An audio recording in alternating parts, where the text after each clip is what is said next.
Bonsoir à tous, c'est déjà la 11e fois que nous nous retrouvons avec Laurent Bigorgne et Mathias Léridon pour aborder sur LCP les grandes thématiques qui intéressent les Français aujourd'hui. Et cette fois-ci, nous avons choisi d'en aborder une assez épineuse, l'islam. L'islam dans la République française. Oui Patrick, parce qu'au moment où les Français s'occupent aujourd'hui beaucoup d'un débat sur la transparence de la vie politique, il est un autre débat qui divise les partis politiques, les Français, la société française, c'est la place de l'islam dans la République française. Et aujourd'hui, on va se poser la question de savoir si, au fond, il n'y aurait pas un grand malentendu entre l'islam et la France. Et pour en débattre, on a choisi le grand spécialiste de l'islam du monde arabe. Tout à fait, on a choisi Gilles Kepel, qui est à la fois un universitaire reconnu dans une université française, européenne et puis bien au-delà, et en même temps un chercheur de terrain qui, de l'Égypte à toutes les rives sud de la Méditerranée et à nos banlieues, l'exemple de Clichy et Montfermeil est parlant, a construit toute une œuvre qui nous permet aujourd'hui d'envisager cette question de l'islam dans la République, de l'intégration et de l'histoire qui se construit entre rive sud et nord de la Méditerranée. Et à la fin de l'émission, Jeannette Bougrab, qui fut ministre, grande spécialiste de la discrimination, viendra lui apporter la contradiction, lui poser des questions. A tout de suite.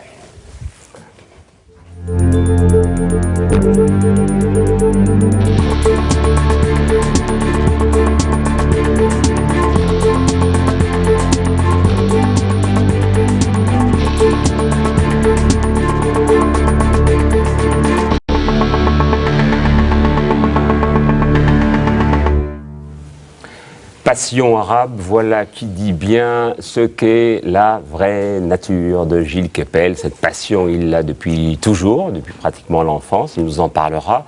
Là, il publie chez Gallimard son journal sur les 3 dernières années, après, pendant et puis un petit peu avant la révolution, les révolutions arabes. On va en discuter. Globalement, quand est-ce qu'est née cette passion? Rien ne vous disposez pour l'instant? Non, rien du tout. Lors d'un voyage en 1974 que j'ai fait en Méditerranée, en bateau, et voilà, ça m'a plu, ça m'a intéressé. J'étais parti à la recherche des ruines antiques. J'ai découvert qu'il y avait des gens qui vivaient là, dont je ne connaissais pas grand-chose à part par Tintin en Pays de l'Or Noir. Je suis rentré, je me suis inscrit en cours d'arabe à la fac, à Sancier.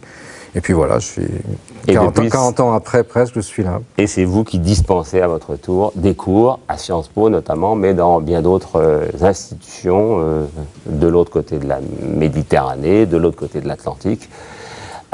Combien de voyages à peu près dans le monde arabe, autant que vous sachiez? Pendant ces 2 ans, j'en ai fait 35. Donc j'étais en permanence, je suis allé sur le terrain tout le temps, partout, si vous voulez. Je suis allé dans tous les pays arabes, avec à peu près 40 ans de carrière universitaire. Et là, j'ai essayé d'aller partout où il y avait des révolutions et de voir tout le monde. Ceux qui avaient participé, ceux qui étaient contre, les ministres, les fellahs, c'est-à-dire les paysans, les salafistes, avec la barbe, les intellectuels laïcs, les rois du pétrole, et d'essayer de trouver ce qui s'est passé dans la dimension personnelle, si j'ose dire, charnelle des individus. De faire le bilan, de prendre le pouls, au sens propre, d'une révolution en train de se faire. Parce que le moment n'est pas encore venu de théoriser. Comme disait Hegel, la chouette de Minerve se lève au crépuscule, la philosophie ne parle qu'après l'action. Et là, on est en pleine action. Donc j'ai essayé véritablement d'entrer dans le vif du sujet à travers le terrain. Et ça a été ma pratique tout le temps, et pareil en France. Quand j'ai travaillé sur Clichy-sous-Bois ou sur Montfermeil. Pour les banlieues de la République. Voilà, exactement, en 93.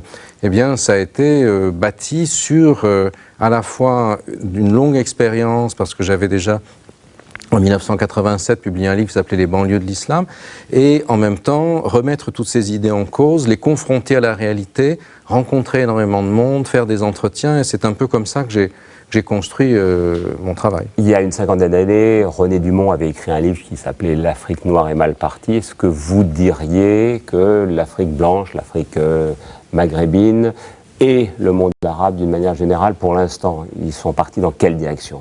Alors déjà, l'Afrique noire, vous savez que maintenant on considère que c'est plus le cas, qu'elle est en train de connaître... Elle a une croissance parfois voilà, une croissance, alors évidemment, tout est très contrasté, mais cette espèce de déterminisme qu'on avait donné, peut-être par bonne conscience ou dans l'esprit de ces années-là, à l'Afrique noire, aujourd'hui n'est plus de mise. Pour le monde arabe, On a généralement les médias, quand le printemps arabe, c'était formidable. Ils sont tous sur Twitter, sur Facebook, ils sont comme nous. Ça y est, la démocratie c'est pour eux. Après l'Amérique latine et l'ancienne Europe communiste, ils sont les arabisants à la poubelle, les orientalistes à la retraite, les livres au feu et les gars comme moi au milieu. Et puis 2 ans après, oh là là, pas du tout, circuler, rien à voir. Pauvres Arabes, il n'y a vraiment rien à en tirer. Ben Laden, salafiste, djihad, etc. Et c'est la Syrie, c'est le Mali, ça. En fait, c'est ni l'un ni l'autre, ni complètement l'un, ni complètement l'autre. C'est une révolution qui est en train de se passer. On aurait fait cette émission au moment de la terreur. Nos deux seraient tombés certainement un peu après, si on n'avait pas réussi à aller jusqu'à Thermidor. Hein. Mais après, Napoléon est arrivé. Voilà, au milieu, alors je ne sais pas s'il va falloir un Napoléon, un Dieu, un César ou un tribun, mais quand on est au milieu d'une révolution, évidemment, ceux qui la vivent très difficilement, ça va dans tous les sens. Prenez un exemple, en Égypte aujourd'hui, on est dans la phase 3. Hein. Première phase, chute des régimes. Deuxième phase, arrivée des frères musulmans au pouvoir. Troisième phase, les frères musulmans sont là, ils n'arrivent pas du tout à gérer, et vous avez des choses que vous n'avez jamais eues en Égypte aujourd'hui. Il y a des manifs, je n'ose pas dire pour le mariage gay, ça c'est dans un autre pays, mais pour les droits des homosexuels, chose qui aurait été réprimée complètement sous Moubarak. Mais comme aujourd'hui, ce sont les frères musulmans qui sont au pouvoir, qui sont complètement discrédités, une partie de leur idéologie ne passe plus. Il y a des manifs, des cercles de réflexion en Égypte aujourd'hui sur l'athéisme, chose qui était impossible avant. Vous voyez, donc il y a des avancées et des reculs en permanence, parce qu'en même temps, vous avez en Tunisie des salafistes violents, vous avez eu l'assassinat d'un intellectuel laïque, Chokri Belaïd. En Tunisie. Donc voilà, pour le cadre général, l'islam dans le monde. Notre cadre à nous, c'est l'islam dans la République française. Et pour ce faire, on va déjà essayer de comprendre avec Chloé Beffard ce qu'est la perception de l'islam en France. En France, il est interdit de faire des statistiques sur l'appartenance religieuse. Pour évaluer le nombre de musulmans, le ministère de l'Intérieur utilise l'origine géographique. Selon ses calculs, ils sont entre 5 et 6 millions en France. L'islam est la deuxième religion du pays derrière le catholicisme. Les 2/3 des Français restent attachés à cette identité. En troisième position, le protestantisme et en quatrième, le judaïsme avec 550 000 personnes. L'islam est-elle une religion comme les autres en France? C'est difficile d'être musulman un peu partout, même dans les pays musulmans. Non, pas plus que pour les autres. C'est simplement un groupe religieux parmi d'autres. Le problème, c'est l'intégrisme, ce ne sont pas les musulmans. Les attentats du 11 septembre et les émeutes en banlieue en 2005, 2 événements qui ont particulièrement affecté la perception de l'islam par les Français. Ils n'ont pas forcément spontanément une très bonne image de l'islam, notamment parce qu'il y a des représentations qui sont très vite associées autour d'un côté de dérive, c'est-à-dire derrière la pratique de l'islam, islamisme, terrorisme, et d'autre part une interrogation sur la capacité de l'islam à pouvoir véritablement se fondre dans la République. Le voile en étant à ce titre-là l'aspect qui est l'aspect le plus mobilisateur, le plus critique de la part des Français. La peur de l'islam touche davantage certaines catégories de population. Les personnes qui sont aujourd'hui les plus interrogatives, qui sont les plus inquiètes à l'égard des musulmans, à l'égard de ceux qui pratiquent l'islam, sont aujourd'hui des personnes qui sont plutôt âgées, plutôt issues des catégories populaires et en général plutôt à droite sur l'échiquier politique. Les Français qui sont le plus inquiets face à l'islam ne vivent pas dans les villes avec une forte communauté musulmane et les femmes sont davantage préoccupées par le sujet car elles sont très sensibles à la question du voile. Alors justement, Mathias Léridon, l'islam est-il soluble dans la République? C'est un peu le sens de toutes vos réflexions et des questions que vous allez poser à Gilles Kepel. Oui, Gilles Kepel, vous êtes un expert de l'islam. Moi, je voudrais qu'on rentre directement dans le sujet de la perception de l'islam en France. Est-ce que vous pensez que l'islam a un problème d'image avec la société française ou est-ce qu'il a un problème d'existence dans la société française aujourd'hui? Ou bien est-ce que la société française a un problème avec sa représentation de l'islam? Absolument. Vous voyez par exemple, au début de votre petit reportage, là, on dit ceci, comme on n'a pas le droit de faire de statistiques, on va agréger le nombre de musulmans, 5 à 6 millions, à partir des origines. Donc on prend toute personne qui s'appelle Farid ou Zinedine ou Nabila, vous allez voir, je prends ces 2 derniers prénoms à dessein, et on dit, voilà, ce sont des musulmans. Et à partir de là, on passe au voile, on passe à Mohamed Merah, etc.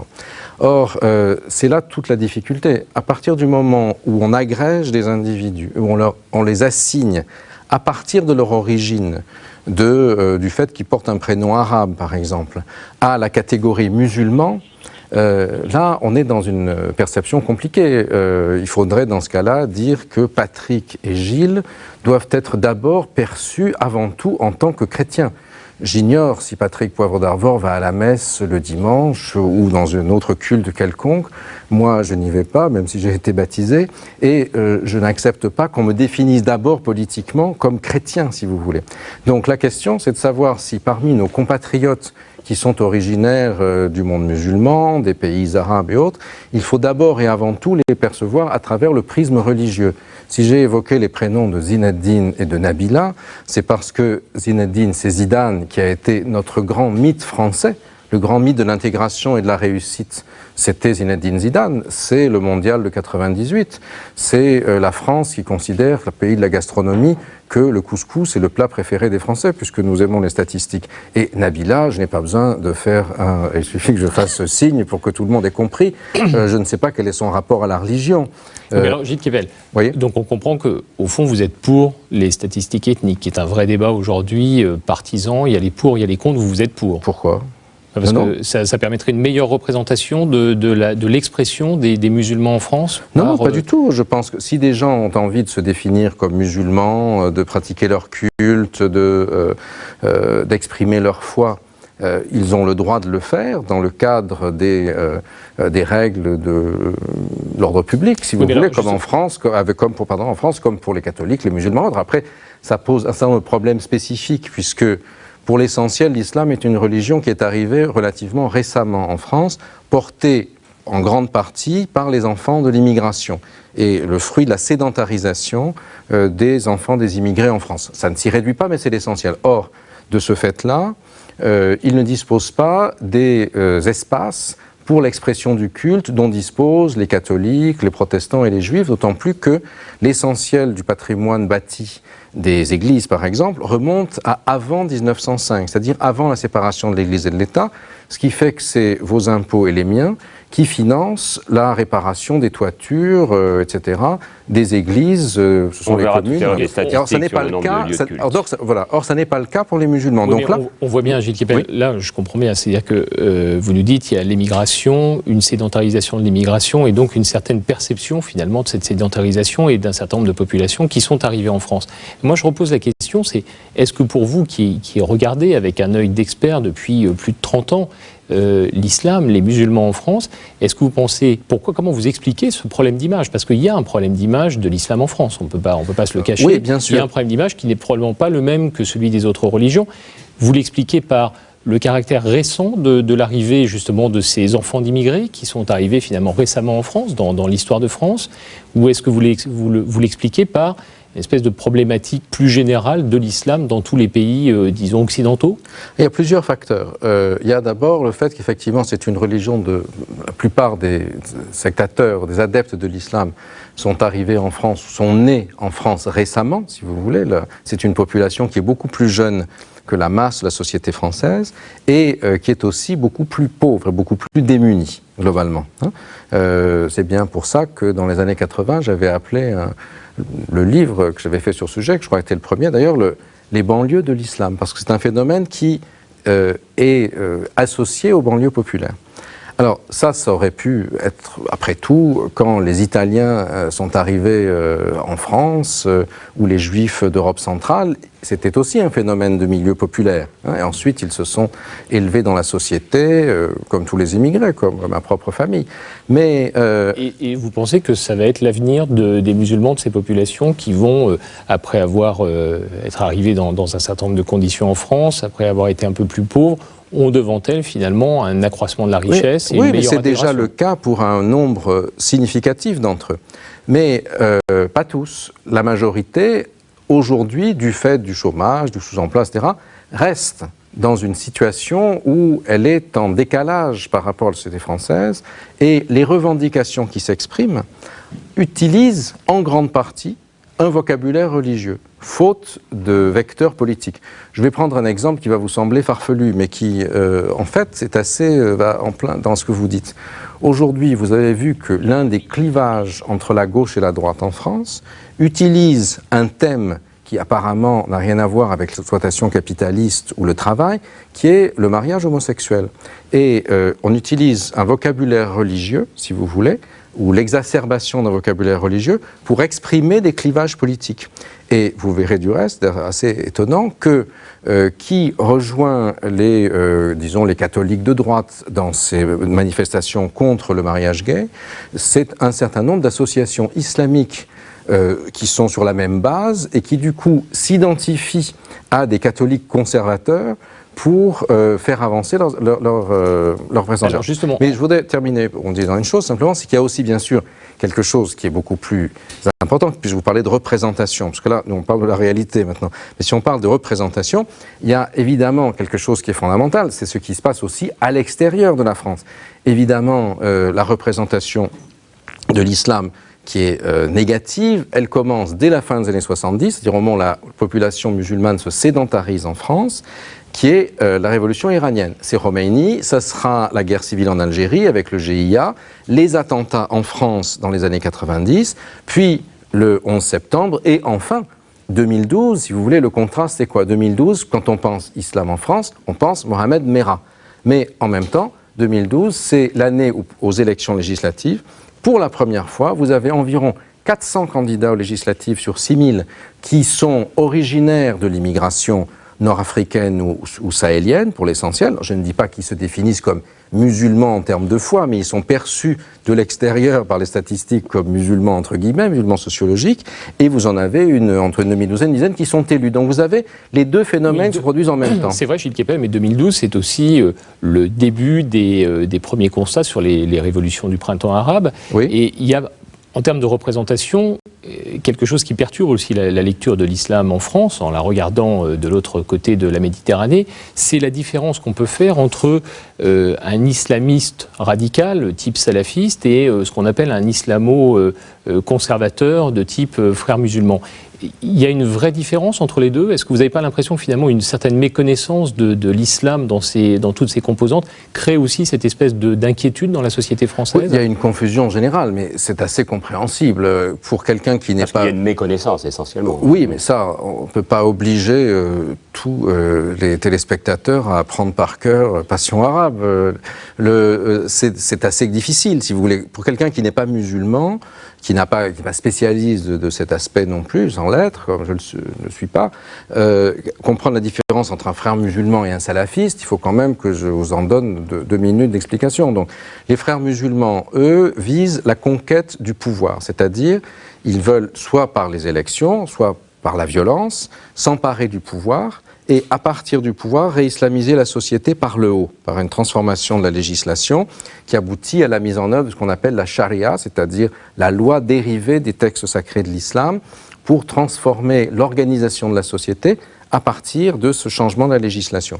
Les salafistes, eux, sont partisans de ce qu'on appelle la réislamisation par le bas, c'est-à-dire ils prônent une rupture culturelle dans la vie quotidienne avec les mœurs, avec les coutumes, avec les usages de la société dite impie qui les entoure.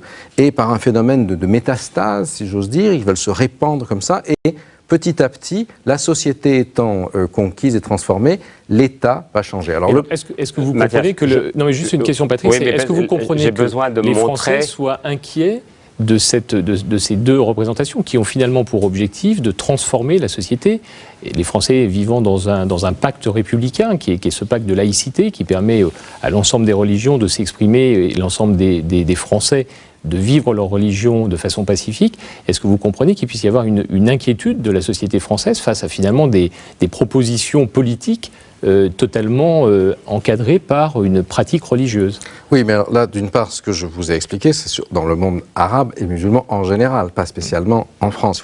Vous avez ces courants qui sont présents en France, et la visibilité du salafisme, par exemple, dans les quartiers populaires aujourd'hui est très frappante. Ça fait 40 ans que je suis ces questions, 35 ans, je n'avais jamais vu de salafistes à ce point autrefois. Mais ça reste extrêmement minoritaire. Que ces groupes existent, c'est une chose. Qu'ils posent question, que leur survenue pose question, leur capacité à récupérer dans leur langage des revendications sociales, par ailleurs, qui ne s'expriment pas en politique, ça pose bien sûr question, mais il ne faut pas que l'arbre du salafisme, si j'ose dire, cache la forêt de la diversité extrême de la population d'origine musulmane en France, qui, encore une fois, n'est pas toute ne considère pas dans sa totalité ni que la pratiquante, d'ailleurs. ni pratiquante la religion. Vous voyez, il faut quand même avoir une nuance. Alors, c'est pour ça que je ne veux pas faire de Nabila le symbole de l'islam intégré, pas du tout. Mais il faut bien voir que ça et ça, c'est pas tout à fait pareil. Alors, on va essayer de voir, en revanche, et ça va nous être utile à tous les deux, on va vous montrer 3 questions, 2 que nous allons commenter avec Mathia, 3 questions d'un sondage que nous avons commandé à Harris Interactive sur la perception de l'islam par les Français. D'abord, est-ce que c'est une religion comme les autres? Comment vous l'appréciez? Et par rapport aux autres, regardez le résultat de ce sondage, il est assez éloquent. Figurez-vous que la religion préférée des Français, c'est le bouddhisme, celle qui a la meilleure image, en tout cas, le bouddhisme, devant le protestantisme, c'est loin derrière, le catholicisme, qui est pourtant la religion majeure, 69%, le judaïsme, 64%, s'il y a très bien, et très loin derrière, l'islam. Ça, c'est quand même, évidemment, un sondage qui nous pose beaucoup de questions. Oui, le bouddhisme, on n'en parle jamais. Sauf pour dire Yukaïda, c'est formidable, il est bien, de l'encens, etc. Bon. Et les petits oiseaux. Voilà, donc c'est évident, vous fabriquez une représentation comme ça, vous demandez ça vous plaît, évidemment, ça plaît à tout le monde. Et quand la veille vous avez eu Mohamed Merah, évidemment, personne ne va vous dire qu'il a une représentation de l'islam. Donc c'est compréhensible, ça traduit des peurs, mais ça traduit aussi des peurs qui fonctionnent à l'intérieur d'un système de représentation qui est nourri par le tam-tam des médias. Je ne dis pas qu'ils ne font pas leur travail, mais bien évidemment, il faut d'ailleurs, vous voyez que le judaïsme n'est pas tellement aimé non plus, d'une certaine manière, un peu plus. Oui, enfin bon, c'est vraiment juste avant, voilà, un peu moins. Donc. Et puis le catholicisme est clivant. Aujourd'hui, ne serait-ce que par exemple, on vient d'en parler, l'histoire du mariage gay voit l'Église majoritairement engagée dans un camp contre un autre. Donc tous ceux qui sont dans l'autre camp, beaucoup d'entre eux auront tendance à voir l'Église comme prônant des positions qu'ils n'aiment pas. Le bouddhisme n'est pas clivant. On dit qu'on aime le bouddhisme, c'est comme dire qu'on aime... Si on évacue, Gilles Kepel, le bouddhisme, qui effectivement n'est pas clivant compte tenu de sa représentation, est-ce que vous n'avez pas l'impression que finalement, dans l'inquiétude des Français, il y a cette question de l'islam de France ? C'est-à-dire que lorsqu'on voit les autres religions, la représentation que l'on fait de ces religions, c'est qu'elles ont une place dans la société française, qu'elles vivent dans la République française, que des autorités représentatives de ces religions sont complètement intégrées en France. Et il y a toujours cette espèce d'inquiétude de se dire finalement, est-ce qu'on arrivera à avoir un islam de France ou est-ce que l'islam est importé de l'extérieur, avec évidemment toutes les représentations extrêmement difficiles qu'on peut avoir. Il y a le printemps arabe, mais il y a aussi le Mali, il y a aussi l'Afghanistan, il y a tous ces conflits armés des dernières années où finalement on a toujours eu l'impression qu'on allait se battre à l'extérieur contre un islamisme radical, terroriste, qui évidemment ne permet pas cette représentation positive. Donc, vous qui regardez l'islam, est-ce que vous pensez qu'il peut y avoir un vrai islam de France, sachant qu'on comprend bien que les enfants d'émigrés sont arrivés, que c'est un phénomène récent dans la société française, mais est-ce qu'on y arrive petit à petit? Est-ce que vous avez l'impression qu'on est sur le bon chemin? Il y a eu, dans l'histoire de l'islam en France, puis de France, 3 grandes étapes, 3 générations. La première, qui n'est qu'en France, c'est-à-dire que c'est des gens qui sont là, mais qui ne sont pas intégrés dans le pays, qui même dans leur tête ont vocation à repartir au bled, comme on dit, ce sont les travailleurs immigrés, ce qu'on appelle en argot ou en banlieue l'islam des darons, c'est-à-dire début des années 60, des parents, voilà, jusqu'aux années, en gros, jusqu'à aux années 70. Et puis, arrive la guerre civile en Algérie, arrive Khomeini un peu avant. L'État français va souhaiter avoir des interlocuteurs représentatifs, comme vous le dites, un peu à la manière de la conférence épiscopale, de la fédération protestante, du CRIF ou du consistoire chez les Juifs, pour traiter avec eux et pour que cet islam français ne soit pas géré par les consulats marocains, algériens, tunisiens et autres. Et donc, Pierre Joxe dans un premier temps, et d'autres avec les avatars qui iront jusqu'au Conseil français du culte musulman du CFCM de Nicolas Sarkozy, vont s'efforcer de susciter des interlocuteurs. Or, il se trouve que ces interlocuteurs de la deuxième génération, c'est-à-dire entre le début des années 80 et le début des années 2000, ce ne seront pas des jeunes qui sont nés ici, mais pour l'essentiel, ce seront ce qu'on appelle des blédards, c'est-à-dire des jeunes qui viennent, des étudiants qui viennent du Maghreb, du Moyen-Orient, etc., qui pensent en arabe, dont beaucoup sont plutôt d'orientation frères musulmans, et qui vont être les seuls intéressés par cette offre de l'État français. Les enfants des darons sont soit trop jeunes, soit pas du tout intéressés, soit pas au niveau. Et le deuxième âge de l'islam de France est un âge complètement extraverti. Et ce sera celui du CFCM, par exemple, ou de l'UOIF, si vous voulez. Et qui, lui encore, sera à ce moment-là instrumentalisé par un certain nombre de politiciens. Par exemple, quand Nicolas Sarkozy va en avril 2003 au congrès annuel de l'UOIF, il voit là des gens qui sont plutôt conservateurs et qui vont appeler les musulmans de France, qui, généralement, si on peut trouver des sondages, votent à gauche pour des raisons sociales, il veut dire, comme vous êtes conservateur, vous allez plutôt voter pour moi, voter à droite. Vous voyez, donc, il faut bien voir que le système politique français ne regarde pas ça de l'extérieur aussi. Il agit là-dedans, ils ne sont pas naïfs. Et troisième génération, voilà, l'islam des jeunes. Après une période de glaciation où le CFCM, c'est-à-dire le Conseil français du culte musulman, finalement était un peu en sommeil. Oui, en fait, je crois qu'il ne marche plus vraiment parce qu'il est, précisément, il est encore otage de la génération des blédards. Ce qui se passe aujourd'hui, depuis en gros le milieu de la première décennie 2000, depuis l'affaire du voile et la commission Stasi, c'est l'émergence d'une jeune génération. L'islam, pour le dire en argot ou en verlan, des rebeux, des renois, des séfrans convertis ou d'autres qui, eux, sont français, sont nés français. Alors ça peut poser des problèmes aussi avec les parents, pour lesquels la question n'est plus de se poser le problème, savoir si on est étranger ou on n'est pas. Ils sont français. Leur langue, c'est le français, ou parfois le verlan. Ils connaissent parfois les langues du bled, mais pas toujours très bien. Ils fonctionnent dans l'espace français et ils sont en train d'essayer de construire des formes d'identité multiples. Certains en passant par la logique des partis. Vous avez, sur le plan politique, les députés originaires d'Afrique du Nord qui ont été élus, par exemple, en juin 2012. Vous en avez d'autres qui fonctionnent à travers le réseau associatif, qui sont plutôt dans des logiques d'intégration, d'autres qui essayent de construire des logiques communautaires. Donc tout ça passe par des enjeux conflictuels parfois, par des enjeux qui ne le sont pas. Vous savez, l'intégration, c'est une dialectique. Quand les Italiens sont arrivés en France, à Marseille, dans l'entre-deux-guerres, les clichés sur eux, sur le couteau, les Polonais ou autres, étaient bien pires que ce qu'on peut lire aujourd'hui sur les musulmans. Mais c'était la même religion que la religion dominante en France. Oui, c'est vrai, mais était-elle perçue comme telle? C'est-à-dire, est-ce qu'un bourgeois des beaux quartiers de Marseille percevait un rital avec un couteau entre les dents ou un polac comme ayant la même religion, je n'en suis pas complètement sûr. Ça veut dire que vous êtes confiant dans cette troisième génération qui est en train de construire un islam de France?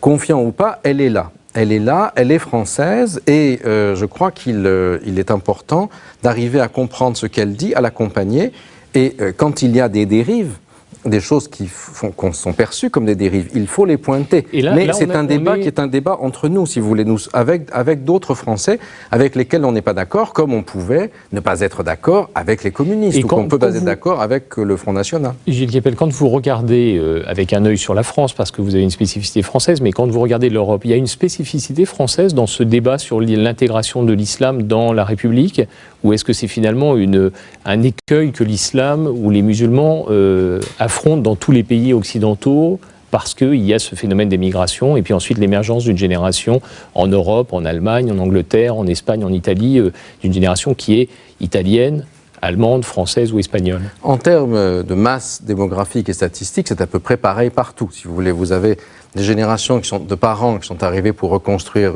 les pays européens après les ruines de la Seconde Guerre mondiale.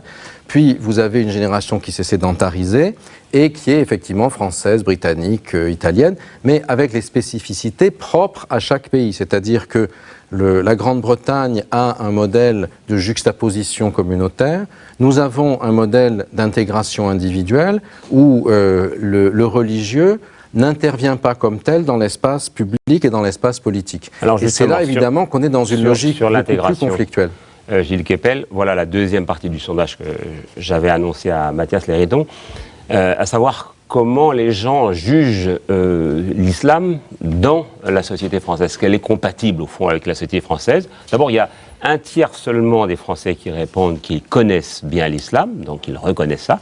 Et alors, quand on leur pose la question, l'islam est une religion comme les autres, eh bien, à 52%, ils disent oui, mais à 47%, donc ils sont assez divisés, ils disent pas d'accord. La présence de l'islam en France permet d'enrichir la culture française, vous le voyez, 40% oui, 59% non. Et les valeurs de l'islam sont-elles compatibles avec celles de la société française? 32%, donc un petit tiers seulement, répond oui, 67% répond non. Ça vous inquiète? Alors avec juste, Gilles Kepel, une petite précision. Si on prend la présence de l'islam en France, est-ce qu'elle permet d'enrichir la société française?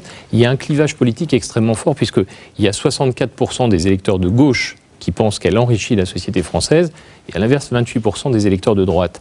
Est-ce que vous avez l'impression que dans cette perception de l'islam en France, il y a une responsabilité, peut-être pas en allant jusqu'au mot manipulation, mais une responsabilité des politiques de droite comme de gauche dans la représentation de l'islam?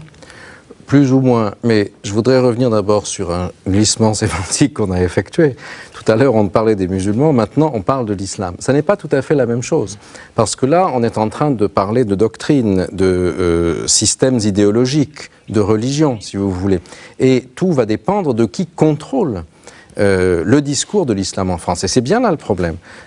Si le discours de l'islam en France est contrôlé par tel ou tel salafiste saoudien ou tel imam égyptien qui, depuis le Qatar, prêche la haine des juifs, etc., évidemment, vous allez avoir une réaction qui est parfaitement compréhensible et qui disent on n'en veut pas. Ça, c'est pas pour nous. C'est pas pour nous. Et c'est le problème qu'il y a eu l'année dernière quand au congrès de l'UOIF, donc qui se tenait, l'Union des organisations islamiques en France, qui se tenait juste pendant la campagne électorale, l'UOIF avait invité le Cheikh Kardawi, qui est un frère musulman égyptien, qui est le principal téléprédicateur sunnite arabe qui prêche sur la chaîne Al Jazeera, qui avait approuvé les attentats suicides en Israël, etc., 2 jours ou quelques jours après la tuerie perpétrée par Mohamed Merah à Toulouse, où il avait tué des militaires français, dont une grande partie de confession musulmane, d'origine musulmane, et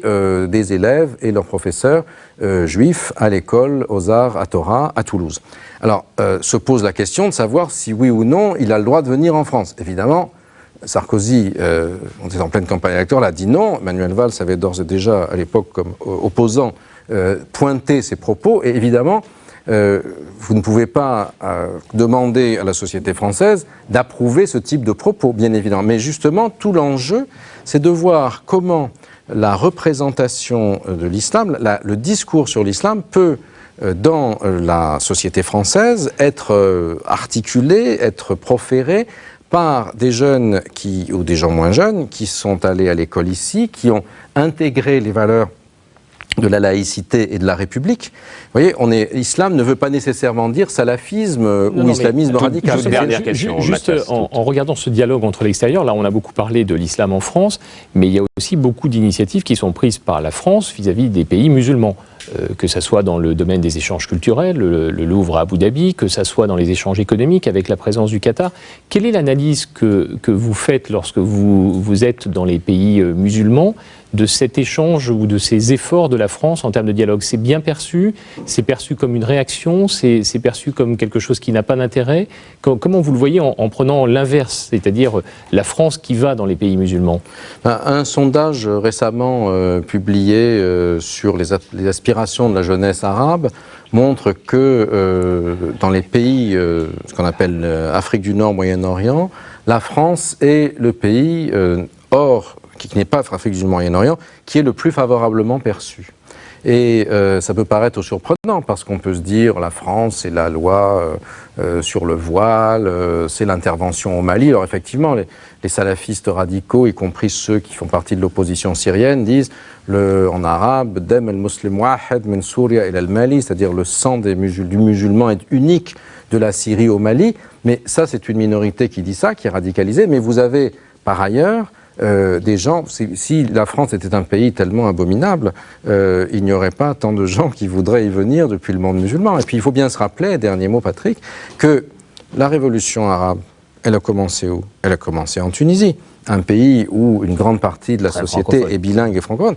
Le premier slogan de la révolution arabe, qu'est-ce que c'était? Dégager. Dégage, au singulier, dégage en français, prononcé à la tunisienne, dégage. Et quand les Égyptiens, entendant ça sur Al Jazeera, ont voulu le répéter, ils ont dit dégag, parce qu'on ne peut pas prononcer J en égyptien, on dit ge. Mais dégag, ça veut dire poulet en dialecte, donc ils ont dû le traduire en arabe, ça a fait erhal. Et voilà comment la révolution arabe, c'est la Révolution française. Eh bien, dégagez, cher Mathias, parce que c'est donc la fin de cette séquence sur Islam France, le grand malentendu. Et avec Laurent Bigorgne, on va essayer d'aborder un deuxième sujet sur l'intégration, la fin d'une grande idée, point d'interrogation. Et on va le voir tout de suite avec ce reportage de Chloé Buffard. Affrontements musclés avec la police, bâtiments et voitures incendiés. À l'automne 2005, les banlieues s'embrasent. Ces événements témoignent d'un malaise profond entre la République et certains de ses territoires. Ce qui est en cause aujourd'hui, c'est l'efficacité de notre modèle d'intégration. Un modèle fondé sur la reconnaissance du seul individu et non des communautés. Ce malaise était déjà palpable dans les années 90 avec les affaires de port du voile dans les écoles. Depuis le début des années 2000, les pouvoirs publics tentent d'améliorer le cadre de vie des habitants de ces quartiers. Ils lancent le plan de rénovation urbaine doté de dizaines de milliards d'euros. Pour améliorer le dialogue avec la communauté musulmane, le Conseil français du culte musulman est mis en place en 2003. La politique s'ouvre timidement à la diversité. Certaines grandes écoles favorisent l'entrée des jeunes issus des quartiers difficiles. En juillet 2010, une nouvelle loi vient renforcer la laïcité. Le gouvernement Fillon fait voter l'interdiction du voile intégral dans l'espace public et se défend de toute stigmatisation de l'islam. Ce n'est donc pas un problème de sécurité, ce n'est pas un problème de religion, c'est un problème de conception de la République. Les socialistes doutent de son application. Si demain, dans un quartier, quelques femmes portent le voile intégral et qu'elles sont avec leurs enfants autour du bac à sable et que tout d'un coup, on dit la police arrive, qu'est-ce que fait la police? Elle est sûre de faire appliquer la loi? Donc les policiers eux-mêmes ont dit que ça sera très difficile. Mais cette loi ne règle pas tous les problèmes liés à la laïcité. En mars dernier, la Cour de cassation a annulé le licenciement d'une salariée voilée de la crèche Babilou. Une décision qui a provoqué de vifs débats. La liberté religieuse reste toujours un casse-tête et les pouvoirs publics n'ont pas encore trouvé toutes les réponses pour intégrer pleinement les banlieues dans la République. Des réponses et maintenant des questions de Laurent Bigorgne. Bonsoir Gilles Québec, on va continuer ces allers-retours entre France et rive sud de la Méditerranée, autour notamment de la question de la laïcité. Vous êtes un observateur attentif depuis assez longtemps maintenant de l'évolution de la laïcité en France. On a rappelé votre premier ouvrage de 87, on a rappelé Banlieue de la République sur Clichy-Montfermeil, et puis on a oublié de dire que vous avez été membre de la commission Stasi en 2003, qui devait aider à refonder la promesse républicaine, ou en tout cas le pacte républicain. Au vu de tout ce qui s'est passé depuis ces 3 décennies, vous avez le sentiment que la France a failli à sa promesse, que la promesse républicaine d'émancipation, d'ascension sociale, il faut l'oublier? Non, pas du tout. Non. Elle vit dans nos banlieues aujourd'hui? Elle a du mal, mais elle se développe. Et la commission Stasi, en 2003, qui a été beaucoup décriée, a permis de résoudre les problèmes scolaires. Il faut bien se rappeler que depuis 1989, la première affaire du voile, qui coïncide avec le bicentenaire de la Révolution et la chute du mur de Berlin. Ça n'est pas complètement une coïncidence. Je ne suis pas croyant, mais je vois là un signe de providence, bien évidemment.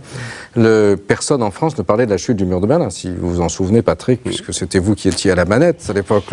Novembre 89, en effet. Et donc, on ne parlait que du voile à l'école. On parlait quasiment même à peine de la chute. C'était quand même un événement plus important, mais bon. Mais parfois, le débat politique français n'est pas tout à fait à la hauteur des enjeux de société, des enjeux du monde.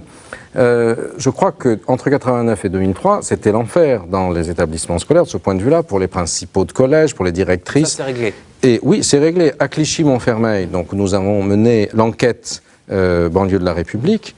Quand on allait dans les collèges et les lycées, les filles qui portent un voile dans la rue l'enlèvent quand elles entrent au lycée et le remettent à la sortie.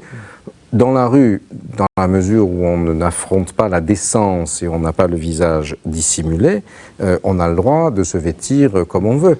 Au collège ou au lycée, en revanche, tant qu'on est mineur, ça n'est pas le cas de l'université, et ça a été le cas autour de la controverse qu'il y a eu récemment autour de la décision de la Cour de cassation sur la crèche Baby Lou. On y reviendra peut-être tout à l'heure avec Jeannette Bougrabe. Hein. Voilà, où j'ai d'ailleurs témoigné aussi en tant qu'amicus curiae, qu'ami de la Cour, mais ce que j'ai dit n'a pas été suivi visiblement.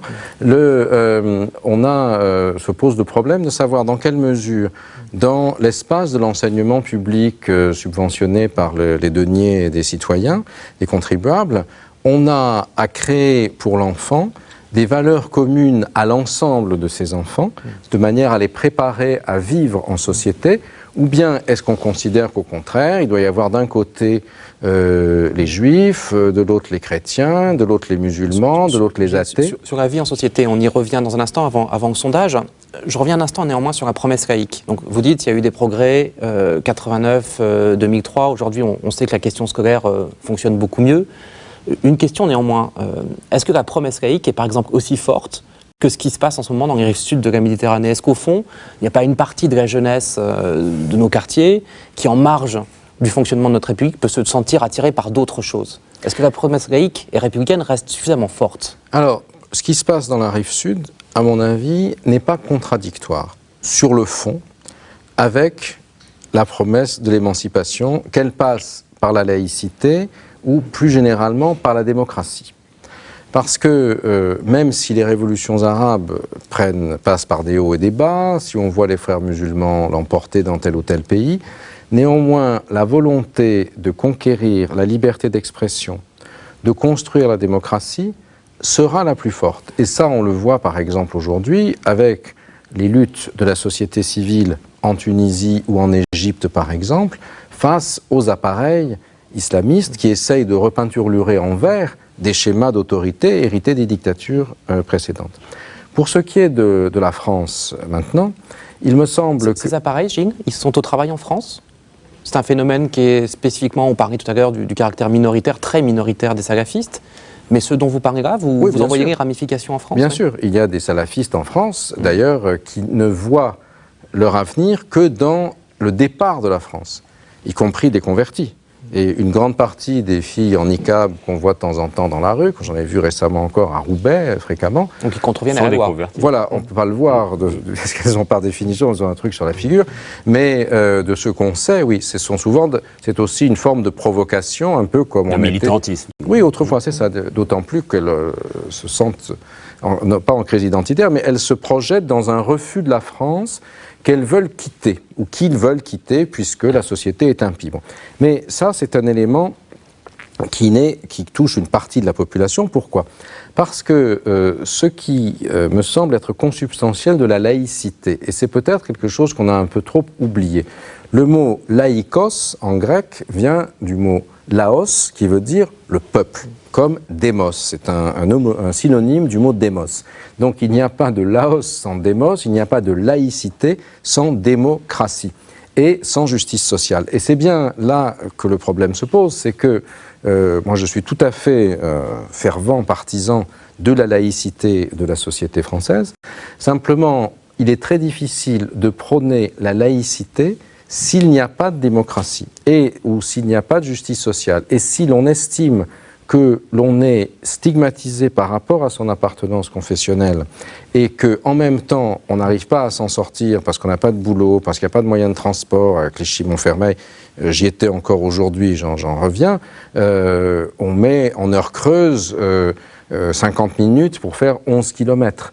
Et quand on a une voiture, quand on n'en a pas, c'est 2 ruptures de charge en transport en commun, c'est très difficile d'aller à la fac, de trouver des emplois, etc. Rien n'est facilité. Voilà, on se trouve dans une situation de marginalisation. Et à partir de ce moment-là, la promesse laïque comme telle apparaît à certains comme un badigeon, si j'ose dire, duquel on se gargarise, si on peut se gargariser d'un badigeon, pour ne pas parler des questions sociales véritables. Alors on va en venir justement à la 3e partie du sondage dont nous parlions tout à l'heure. Les pratiques justement associées à la religion musulmane, comment sont-elles perçues par l'ensemble des Français? Alors vous allez le voir, Dès qu'il s'agit de parler du pèlerinage de la Mecque au moins une fois dans sa vie, 77% des Français pensent que c'est compatible avec la vie en société aujourd'hui dans notre pays. La consommation de viande halal, 55 contre 44. La fête de l'Aïd el-Kébir, 51 contre 48. Le jeûne du mois de Ramadan, donc 57% contre 52% qui pensent que ce n'est pas compatible. Les 5 prières par jour, 36% seulement estiment que c'est compatible, contre 63%. Et alors là, il y a un rejet assez massif de ce qu'on évoquait tout à l'heure, à savoir du port du voile par les femmes dans les espaces publics cette fois. 10% seulement pensent que c'est compatible avec la vie en société aujourd'hui en France. 90% sont persuadés du contraire. C'est à peu près ce que vous ressentez vous-même dans vos études et dans vos Oui, enquêtes. parce qu'on voit que, si on peut les revoir à l'écran, je oui, on va les regarder de remontrer. nouveau avec les lunettes. Les premiers, c'est-à-dire le pèlerinage est considéré comme quelque chose qui n'interfère pas dans la vie publique.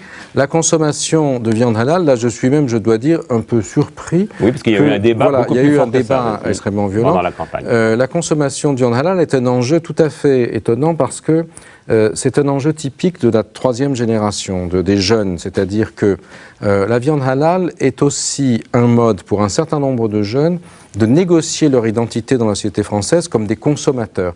Finalement, il y a du bio, il y a du végétarien, il y a du kasher. Et donc, pourquoi est-ce qu'il n'y aurait pas du halal? Oui, mais il y a un mode d'abattage qui ne plaît pas à un certain nombre de Français. Oui, mais c'est le même que le kasher, de ce point de vue-là. Il n'y a pas eu une fixation là-dessus, si vous voulez.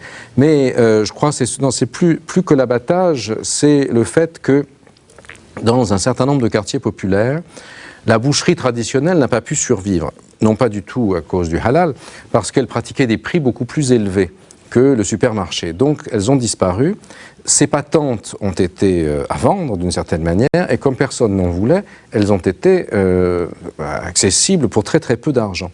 Et dans le même temps, la viande de halal, qui est de la viande généralement bas de gamme et qui est accessible à des prix, sont des avants de carcasse, etc., qui est beaucoup moins élevé, permettait la survie économique de boucheries halal avec des coûts d'achat très inférieurs qui leur permettent de faire concurrence, si vous voulez, à la viande des supermarchés. D'où cette prolifération des boucheries halal. En même temps, un certain nombre de dirigeants religieux ont dit qu'il fallait manger du halal parce que c'était une manière de construire une rupture communautaire. Et il y a eu une espèce de fil en aiguille qui a donné, notamment, vous le mentionnez tout à l'heure, à des habitants de quartiers qui se sentent défavorisés, qui vieillissent, etc., le sentiment qu'ils n'étaient plus chez eux, si vous voulez, que finalement, dans telle ou telle commune de banlieue, il n'y a plus de boucherie non halal. Enfin, en réalité, il y a les supermarchés, si vous voulez. Mais c'est un phénomène d'angoisse. La disparition des commerces de proximité. Alors, si justement j'en reviens à ces quartiers, et si j'en reviens cette fois-ci non plus aux représentations, mais à ce que fait l'État, on a beaucoup parlé déjà de Clichy-Montfermeil, ce ne sont pas les seules banlieues ni de Seine-Saint-Denis ni de la France entière, mais c'est un exemple de banlieue intéressant parce qu'on y a fait beaucoup en termes de rénovation urbaine. Oui, vous avez le sentiment que c'est, premièrement, est-ce qu'on a fait assez? Et deuxièmement, est-ce que ça suffit? Est-ce que ça change les choses que de mettre de l'argent et d'injecter de l'argent massivement comme on a fait là? Alors, ça n'est pas seulement à Clichy-Montfermeil, vous avez raison. Le programme national de rénovation urbaine est une entreprise gigantesque. À l'échelle du territoire, oui, et des DOM. Par exemple, j'étais la semaine dernière à Roubaix, j'étais un peu avant à Marseille, dans les quartiers nord, et on voit comment la rénovation urbaine a changé l'image de quartier qui était complètement effrayant et qui était épouvantable. Donc vous êtes positif sur ce sujet-là? Là-dessus, oui, mais bien évidemment, si vous voulez, il ne faut pas encore une fois que le ripollinage remplace la réalité sociale. C'est-à-dire que si les quartiers qui ont été rénovés sont habités par des populations qui n'ont toujours pas accès à l'emploi, la dégradation risque de revenir. Et cette dégradation sera d'autant plus mal perçue par la classe moyenne qui, avec ses impôts, finance la rénovation, qu'elle dira on a payé et en plus c'est encore pire, donc à quoi ça sert? Du coup, voilà, et du coup, il y aura un vote identitaire au sens d'extrême droite, si vous voulez. Donc toute la question, ce sont des processus qu'il faut mener simultanément. Le problème, bien évidemment, est compliqué par le fait que nous sommes aujourd'hui dans une situation économique qui n'est pas particulièrement favorable et qu'on a une crise de notre modèle social. C'est-à-dire comment faire en sorte pour que les jeunes qui sont dans les quartiers défavorisés, mais qui ne sont pas uniquement définis par leur appartenance religieuse. Tout à l'heure, on a parlé des musulmans, puis de l'islam. Là, on est en plein dans le problème social exclusivement, comme si musulmans, islam, défavorisés voulaient dire la même chose. Beaucoup de jeunes d'origine musulmane sont défavorisés, mais dans les quartiers défavorisés, vous avez toutes sortes de gens. Et le problème, dans ce point de vue-là, est social. Donc l'enjeu majeur, c'est la question de l'éducation. Et c'est là que se pose un problème clé. C'est effectivement un des points qu'il faut faire venir dans le débat ce soir, parce qu'il se poserait peut-être aussi de l'autre côté de la Méditerranée. Vous avez le sentiment que ce levier, il est actionnable parce qu'on a mis beaucoup d'argent sur le béton. On a le sentiment que l'éducation reste, depuis 80, les premières zones d'éducation prioritaire, quelque chose qui n'a pas marché. Et on ne fait pas le procès de l'école, au contraire. Mais vous avez le sentiment que le gouvernement en a conscience, vous avez le sentiment que c'est un levier qu'on cherche à actionner? Qu'il en ait conscience, je le crois.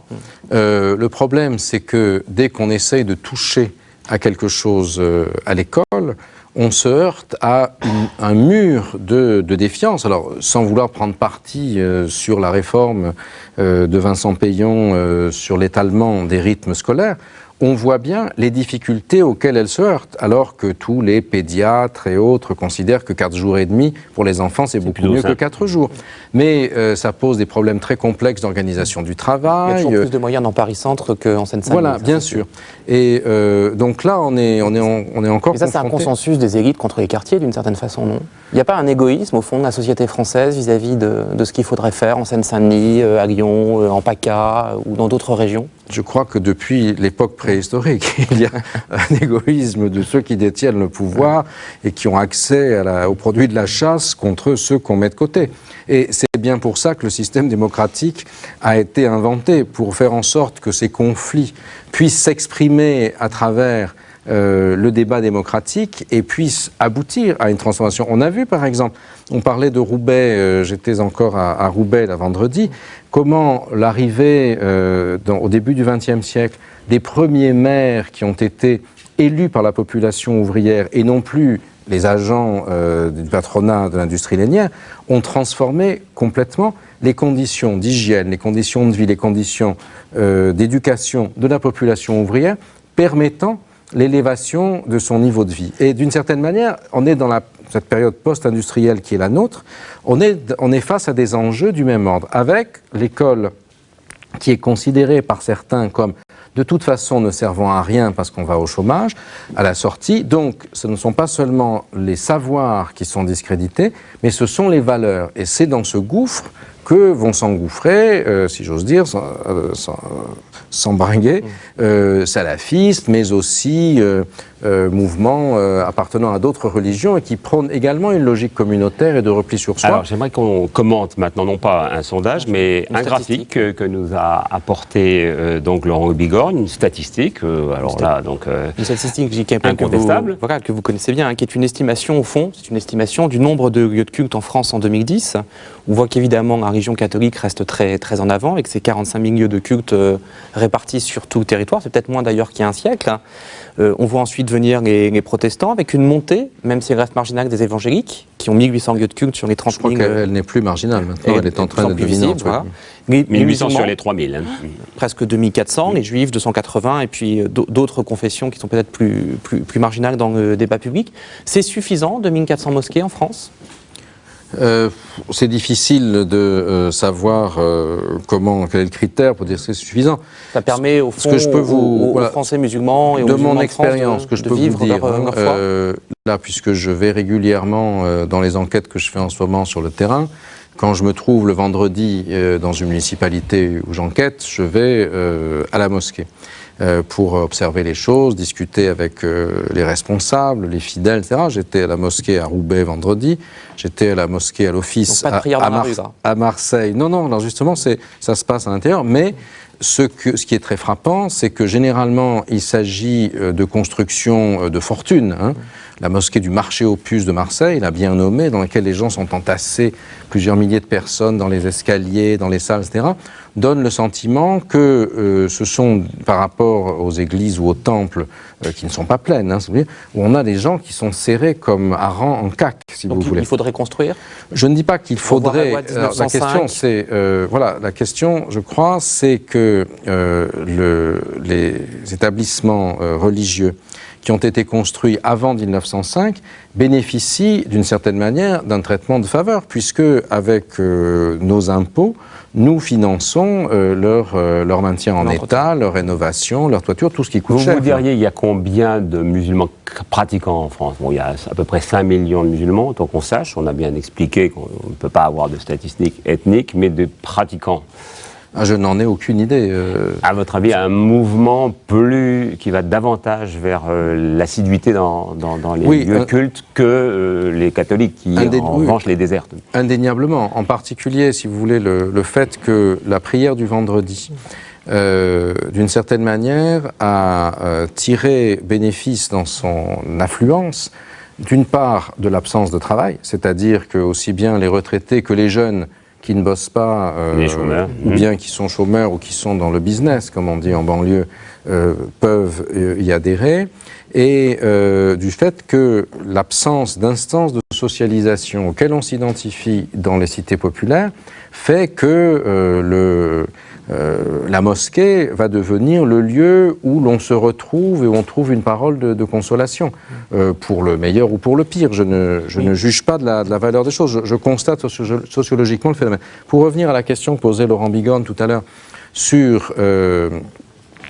les lieux de culte et sur leur édification, la commission dirigée par un professeur de droit, Jean-Pierre Machelon, qui avait été qui a remis un rapport à Nicolas Sarkozy, président de la République, ou ministre de l'Intérieur, je ne sais plus, j'ai oublié lequel des deux Sarkozy, mais en tout cas Nicolas Sarkozy, suggérait que, sans changer la loi, parce que la loi de 1905 dit que l'État ne reconnaît, ne salarie, etc., aucun culte, mais qu'il répare les édifices avant 1905. Donc, on peut peut-être trouver un mode d'adaptation, je ne suis pas juriste, qui permet d'étendre... C'est ce que vous souhaitez que les pouvoirs publics fassent? La question des réparations, si vous voulez. Et du reste, c'est ce qui est en train de se faire, parce qu'il faut bien voir une chose, c'est que quand je rédigeais les banlieues de l'islam en 1987, à l'époque, la plupart des musulmans n'étaient pas citoyens français. Et les seules villes où il y avait des municipalités qui favorisaient l'édification de mosquées, avec des terrains, bails amphithéotiques, etc., c'était celles, par exemple, comme Roubaix, où il y avait une forte population harkie, donc de nationalité française, et qui votait. Aujourd'hui, la plupart des musulmans sont français, et notamment les jeunes. Et de ce fait, ils votent. Et aux élections municipales de 2008, il y a eu du reste des élus en nombre assez significatif, originaires d'Afrique du Nord, du Maghreb, du Sahel.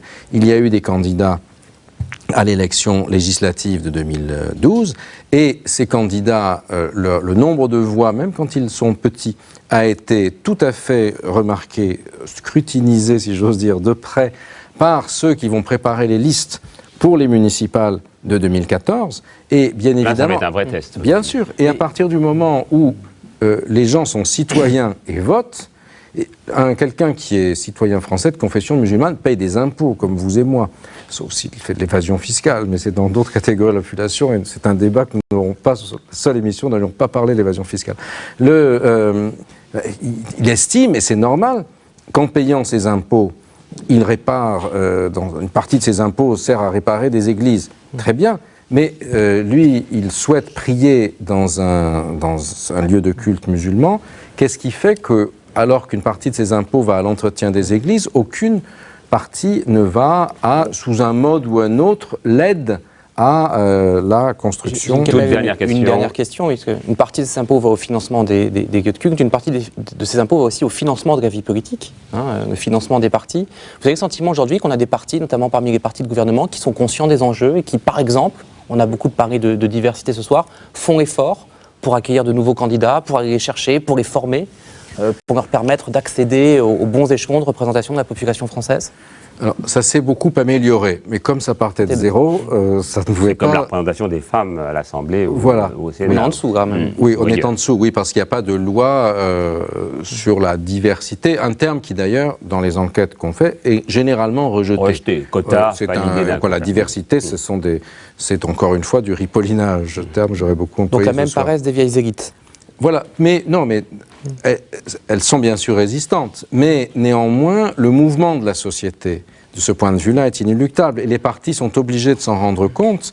Vous avez, sans vouloir faire de la publicité pour les uns ou pour les autres, mais on dit toujours il n'y a pas de maire de grande ville musulmane en France. Désolé, la maire des 15e et 16e arrondissements de Marseille, 150 000 habitants quand même, Samia Rali, est née en Algérie. Alors, elle se veut se présenter d'ailleurs à la mairie de Marseille. Elle souhaite se présenter aux primaires pour être candidate à la mairie de Marseille. Je ne la définirais pas comme musulmane pratiquante. Je ne pense pas que ce soit la manière dont elle se voit elle-même, mais elle appartient à une population par son origine géographique, par son identité sociale, etc. Et donc, elle est sénatrice par ailleurs. Donc, ce type de transformation est en train de se produire, si vous voulez. Alors, ça a des résistances, tout le monde n'est pas au niveau, etc. Mais c'est un phénomène qui existe. Quand on dit 2012, c'est Mera, je dis évidemment c'est Mera, c'est très important Mera, parce que un individu peut tout foutre en l'air, et puis c'est monstrueux, et en même temps c'est aussi ce qui se passe dans la transformation de la vie politique, dans le renouvellement de la vie politique. Je vais vous remercier, Laurent Bigorgne, et on va passer maintenant à la troisième partie de cette émission, puisque j'ai parlé de votre livre « Passion arabe ». Je vais maintenant parler du livre de Jeannette Bougrab, qui nous rejoint, et qui s'appelle « La République se meurt », qui vient d'être publié chez Grasset. Alors, Jeannette Bougrab, je vous présente très rapidement. Vous êtes avocate actuellement, mais vous avez été ministre, très précisément secrétaire d'État à la jeunesse et à la vie associative, et puis vous avez été aussi patronne de la HALD. On connaît cette haute autorité je suis qui du Conseil d'État, voilà, ce qui explique que j'ai pu contre les discriminations. Avocate, voilà, et que je ne suis pas avocate au titre ou en tant qu'ancienne ministre, voilà, comme j'ai pu le lire ici ou ailleurs. Est-ce que vous êtes, parce que c'est la question que posaient Laurent Bigorgne, Mathias Léridon, au fond qu'on se pose tous les uns les autres, est-ce que vous êtes optimiste pour cette intégration justement d'une société qui ne ressemble pas à la société qu'on a connue, y compris dans l'entre-deux-guerres avec les Italiens, les Polonais qui arrivaient en masse en France, puis les Portugais et les Espagnols? Est-ce que je suis optimiste? Non. Je nourris un très grand pessimisme parce que pas en raison en tout cas des revendications communautaires qu'on voit de la deuxième ou troisième ou quatrième génération, plutôt de la troisième et quatrième génération, mais plutôt parce que la République a du mal à se positionner par rapport aux principes qui sont les siens. Voilà. Moi, je pense qu'on a toujours raison de demander, et c'est plutôt ceux qui acceptent qui ont tort. Voilà. Et on l'a vu, c'est-à-dire de manière anecdotique, quand je disais que la mairie du Havre avait jeté, alors que c'était le début de la campagne des Restos du Cœur, plusieurs tonnes de mousse au chocolat, parce qu'on présupposait qu'il y avait de la gélatine de porc dans la mousse au chocolat et que par conséquent, dans les cantines scolaires, on ne pouvait pas mettre de mousse au chocolat, ça devient totalement absurde.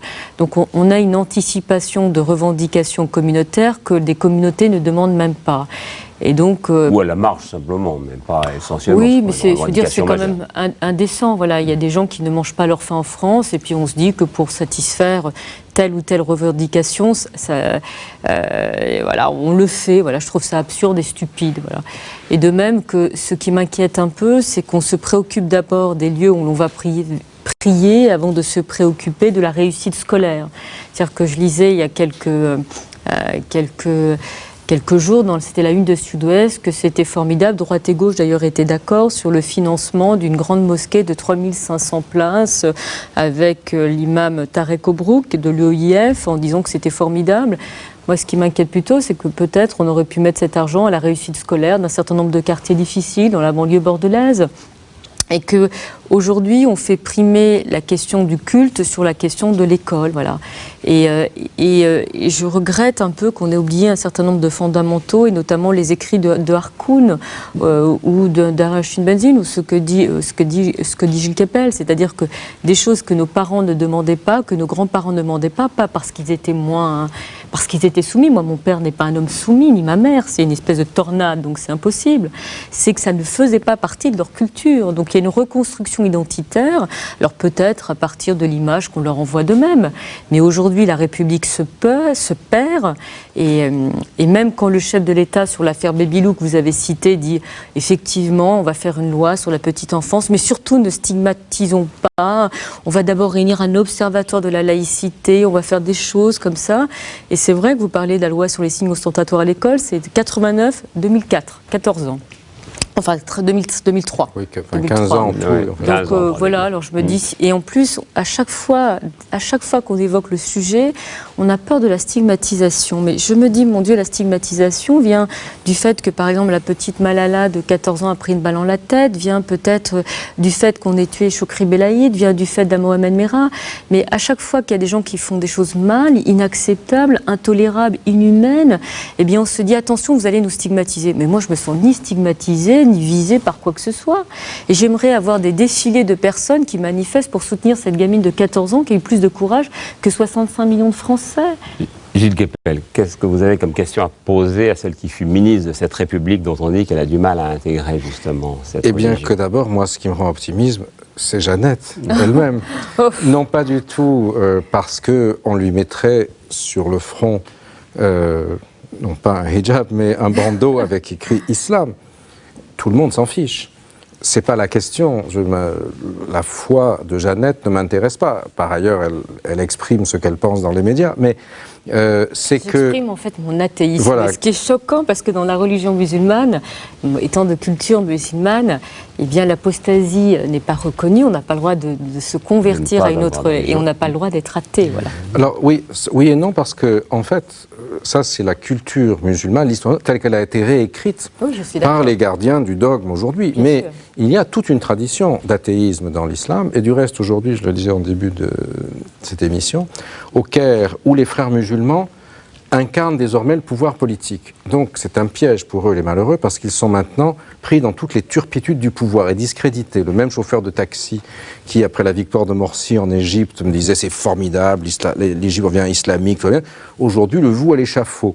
Et donc, tout ce que disent les frères musulmans aujourd'hui en Égypte est perçu comme suspect. Même plus personne ne regarde la chaîne Al Jazeera en Égypte, perçu comme un vecteur de propagande des frères musulmans.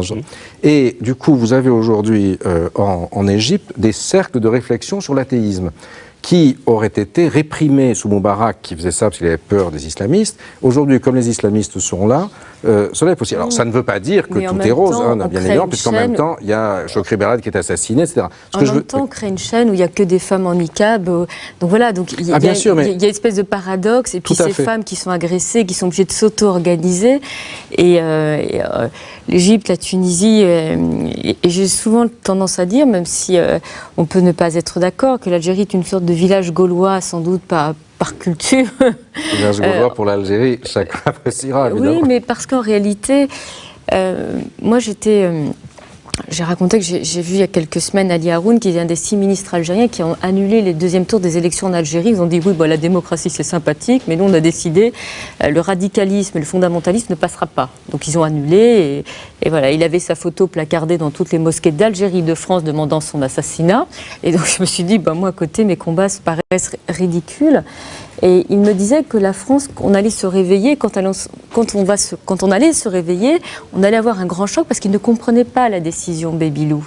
Et je lui disais, oui, je sais bien, mais qu'est-ce que vous voulez? Je suis avec Elisabeth Badinter et je vais raconter cette anecdote parce que personne ne va réussir à la croire. Dans Les Échos, qui est peut-être, je ne sais pas, mais je vous laisserai juger, le sorte de FT français, alors c'était écrit ainsi dans l'édito de Fabila, en disant... Quand l'extrême gauche et l'extrême droite, Elisabeth Badinter et Jeannette Bougrab sont d'accord, il y a quelque chose qui cloche. Alors je me suis dit, pour les Échos, Elisabeth Badinter est d'extrême gauche et moi d'extrême droite. C'est-à-dire aujourd'hui défendre la laïcité et d'estimer qu'on peut avoir des crèches confessionnelles d'un côté et puis des crèches qui se fondent sur un principe de neutralité, même pas, on n'ose plus dire laïcité, neutralité. On est des extrémistes et pour le point, je suis une islamophobe avec Manuel Valls. Jeannette Bougrab, donc vous avez écrit Ma République se meurt. Volontairement, je ne vous ai pas posé la question au tout début, mais je vous la pose maintenant. Vos origines, vos grands-parents? Ils sont d'Algérie. Vos parents? D'Algérie. Et vous-même? Je suis née à Châteauroux. Je sais, c'est moins glamour, mais... mais vous vous sentez très française, voilà. Je me sens très berrichonne, voilà, dans comme du Gérard terroir. Depardieu, comme Michel Denisot, exactement, comme Christine Angot et bien d'autres. On a un peu un caractère un peu trempé, vous voyez. Bon, alors du coup, un mélange du sud et de la Méditerranée et des Berry fait que ça fait effectivement une personnalité un peu... On a pu le vérifier et je vous en remercie. Gilles Kepel, avant de nous quitter, vous allez rédiger un petit tweet puisque c'est l'habitude de cette émission. Alors pour ce faire, on va vous apporter une tablette. Il faut m'apprendre parce que je suis de la vieille génération. Moi, vous ne savez pas tweeter. À peine, je comme un analphabète. Alors j'y vais? Allez-y, c'est parti, vous pouvez y aller. C'est là qu'il y a une faute d'orthographe. Oui, bien sûr, oui. Je sais à peine me servir de ces choses. Passion arabe, ça c'est le titre de votre livre, Passion de la démocratie, de la liberté et de la justice sociale au nord et au sud de la Méditerranée. Voilà, et à Châteauroux. Bien sûr, bien sûr. C'est une belle conclusion, je vous en remercie. Je vous rappelle que si vous voulez assister à cette émission, nous avons beaucoup de demandes, mais vous pouvez toujours téléphoner au 01 42 41 31 12 et vous serez comme tous ceux qui nous ont entourés. Et puis qu'on se retrouvera dans un mois tout juste. Merci Jeannette Bougrab. Merci Gilles Kepel.